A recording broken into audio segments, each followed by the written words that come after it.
Good afternoon, everybody. This is tough because how do you follow in the, well, not even in the footsteps, in the dust of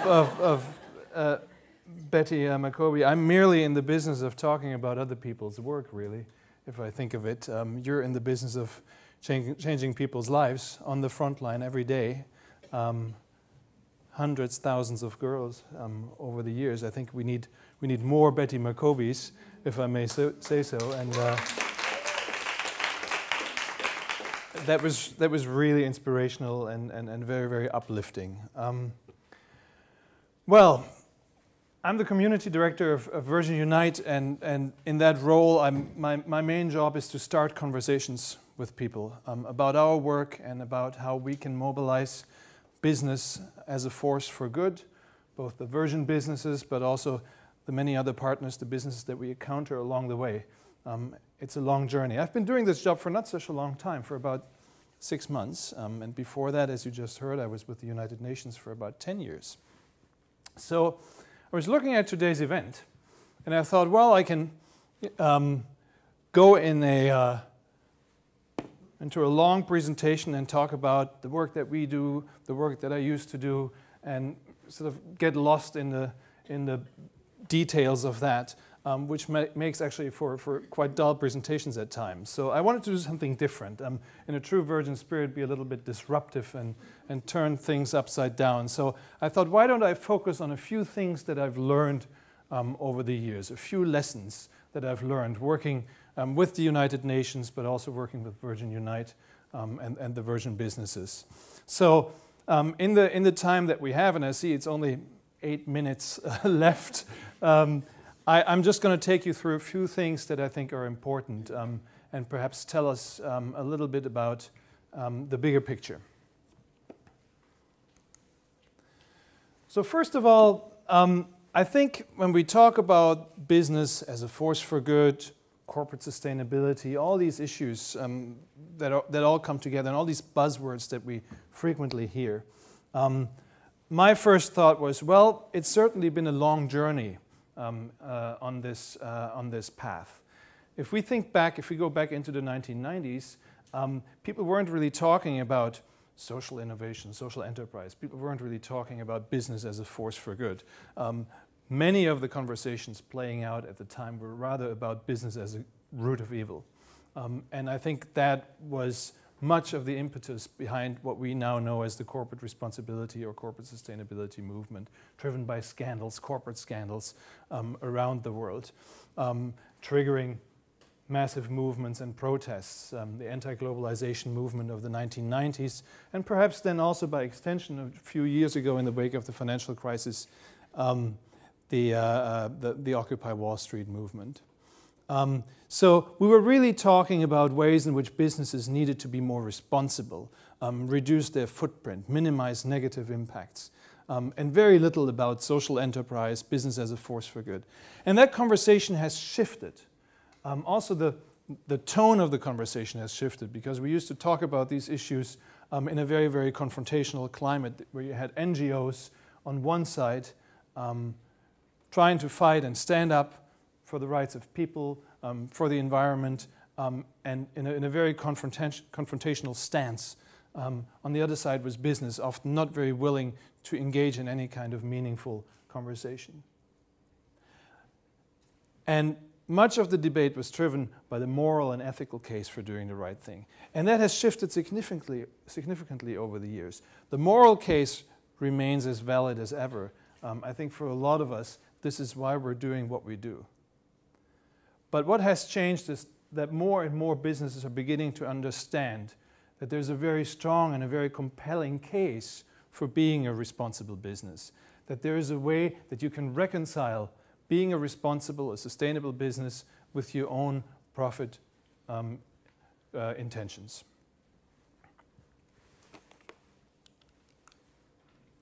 Now, another thought, another lesson that I've learned is in this whole debate and looking at the issues and looking at what we're really talking about, it is true that women still to this day, and it's not a surprise, and particularly in this forum because I'm preaching to the choir, I suppose, women are on the losing side of the equation in many ways.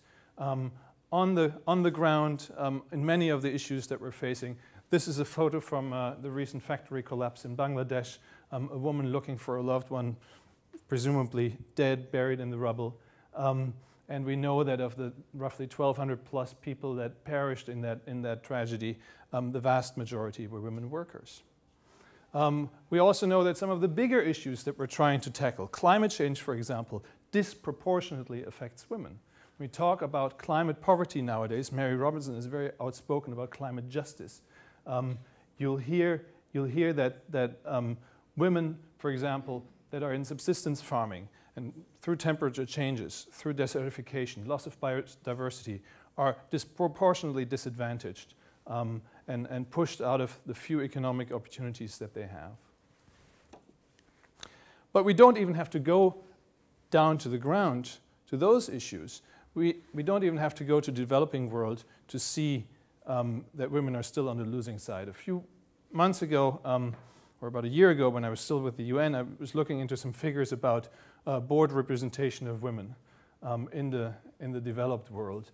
And my own country, Germany, the DAX 30, the 30 largest companies in Germany, between them have about 200-something board members. And the last time I checked, of those 200-something board members, only 6 were women. 6. So how can we talk about quotas and raising the number to 50% if we don't even manage to bring more than 4% into the boardrooms? Something is terribly wrong here. Here's another lesson. So we look at these issues, and this brings Virgin, I think, into the conversation, and Virgin Unite in particular. We can look at a lot of issues, and we can look at throwing money at issues. And it's been done for many, many decades. It's been done at the UN. It's been done through bilateral and multilateral organizations. And it does, in certain circumstances, of course, make sense. But I think we've also come to realize that it's not the only solution. And a much better, a much more sustainable approach that promises much better long-term results may be to throw a business at the problem and see what happens. Find an entrepreneurial answer to a challenge. And there's an entrepreneurial answer to almost any challenge that we can think of. The young man that you see in the picture is a young man from Johannesburg. His name is Wandile Solombele. And Wandile Solombele is a young entrepreneur who went through a course at the Branson Center of Entrepreneurship in Johannesburg. It's one of 2 centers currently worldwide that Virgin Unite has set up over recent years. The other is in Montego Bay in Jamaica for the Caribbean. This one is in Johannesburg, has been operating for a few years, has graduated more than 300 young entrepreneurs with interesting and promising business ideas, a lot of them social enterprises, and helped them take their business idea into reality. A lot of these people have great ideas, but they lack the basic skills to understand what it means to run a business. So Virgin Unite and the Branson Centers go in and teach them those basic skills. In this case, Wandile had some training in design and fashion design, and he had a great idea, but he didn't know how to run a business. He didn't know about accounting or marketing, so the Branson Center helped. And he's from Soweto, a township, the name I'm sure many of you are familiar with. And he saw that in Soweto, of course, unemployment is skyrocketing. And economic opportunities, particularly for women, were lacking. He also looked particularly at a program, a food program for the local population. And he saw a lot of people picking up food parcels, food packages on a weekly basis because they didn't have any income. And he thought, maybe I can find a way through a business to provide a form of empowerment and to restore some of the self-esteem and the pride in that community. And he started working with young children in the community that he met, and they told him about their dreams. And he asked them to draw pictures of their dreams. And they draw these figures, and he thought, that's an interesting thing. I can turn that perhaps into I can take these figures, I can take these images of these girls, and I can do something with that, and perhaps create create these dolls. And he created what are known as shwe shwe poppies. That is also the name of his business. And basically, he designed a few prototypes, and people loved them. And then he designed more, and then he started hiring people. And all of a sudden, he found himself in a situation where he was employing 13 women in Soweto, in an area where employment was really, really hard to come by, providing an economic opportunity. And his 3-year plan is to employ 40 people in the community and increase his revenues. And it's as if that weren't enough already, he's actually reinvesting into the community. So the girls that draw these images, that draw the pictures, he has created a trust fund for them that he invests into, and that trust fund supports these girls, supports their schooling, and so on and so forth. So it's a really remarkable story, and he's growing, the business is expanding. They're lovely dolls, and it's one great example. And the women that work for him were women that had been unemployed for many, many years, and it creates a tremendous opportunity for them as well. And these are the kind of ideas, these are the kind of entrepreneurial approaches in a country with 25% unemployment that we're trying to tackle through the Branson Centers. Another story is that small investments can really go a long way. We already learned about cook stoves, and we learned about electricity and access to sustainable energy in African countries. And the story that you told was a very traumatic one, how access to lighting and access to electricity changed these women's situation when it came to the question of going to the bathroom or having an opportunity to engage in personal hygiene. There are other differences, or there are other impacts that I learned about when I first started looking at sustainable energy issues. This is a lamp provided by SolarAid, and many of you may be familiar with SolarAid here in the UK. It's a UK-based social enterprise providing off-grid solar lighting solutions to communities in Africa. And this is a typical story of a light helping students to study, helping to learn. And you'd think, well, you know, that's interesting, that's a good outcome, you know, these kids can study. But then you look at the statistics, and you know that, for example, in those communities, in those places where this kind of lighting, off-grid lighting was available, all of a sudden test scores went up, graduation rates went up. So you have an immediate educational impact here. Another example is other startups are providing electricity solutions that help them charge, that help people charge a cell phone.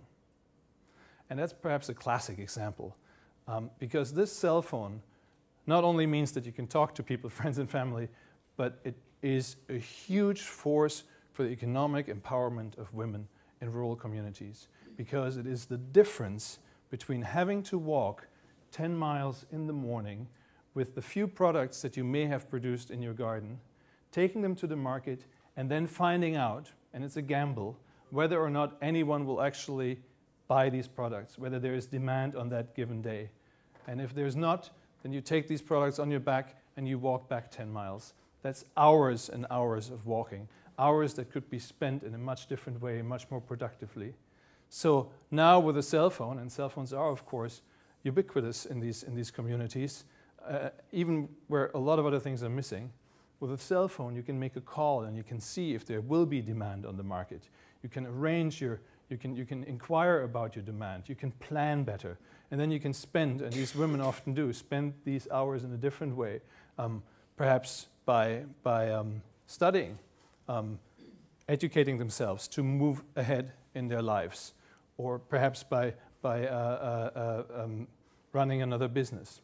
So these are seemingly small steps, but they can have a huge and phenomenal impact, particularly when it comes to women's empowerment in a lot of parts of the world.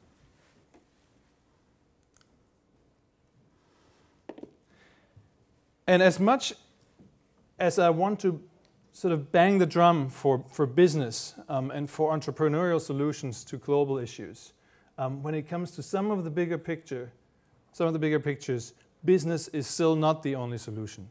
Of course, we need collaboration, and we need others to come into this as well. And one way to look at it is, for example, to take the example of the Bangladesh factory collapse. You can say, well, this is a failure of governance. You can talk and point the finger at the government of Bangladesh and say, well, the building codes were not enforced, there's corruption, all of this. That is probably partially true, and that is where changes are needed.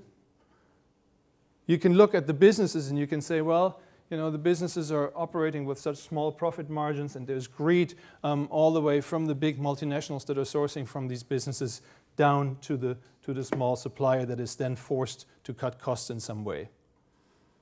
But you also have to talk about people like you and I. You have to talk about consumers, and you have to talk about our role in all this and how we, through perhaps different consumption patterns, can have an impact in this. Because, quite frankly, as long as we're willing to pay £6 for a pair of jeans, we have to wonder how those £6 are distributed down through that supply chain and what kind of difference they make.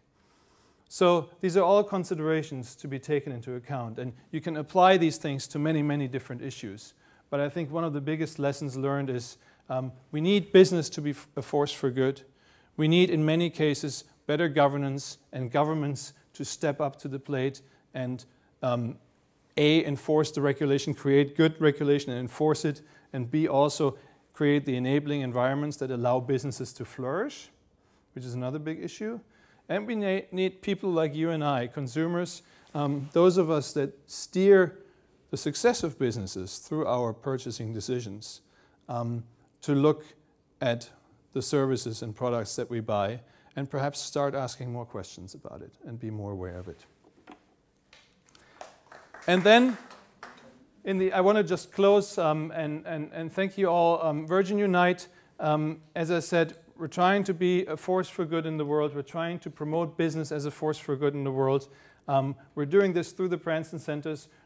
We're trying to harness the tremendous energy that exists in the Virgin businesses to be a force for good, which is why so many of them are so active in our work. Virgin Holidays supporting the Branson Center in Jamaica, Virgin Active being very active in our Branson Center in South Africa. And we're always interested to hear from you and start a conversation with you, because that's what we're all about. Collaboration, listening, and working together to make sure that business is a force for good. So please follow us on Facebook, check out our Twitter feed, and this summer we're relaunching our website, so there'll hopefully be a lot more information on there as well. Thank you very much.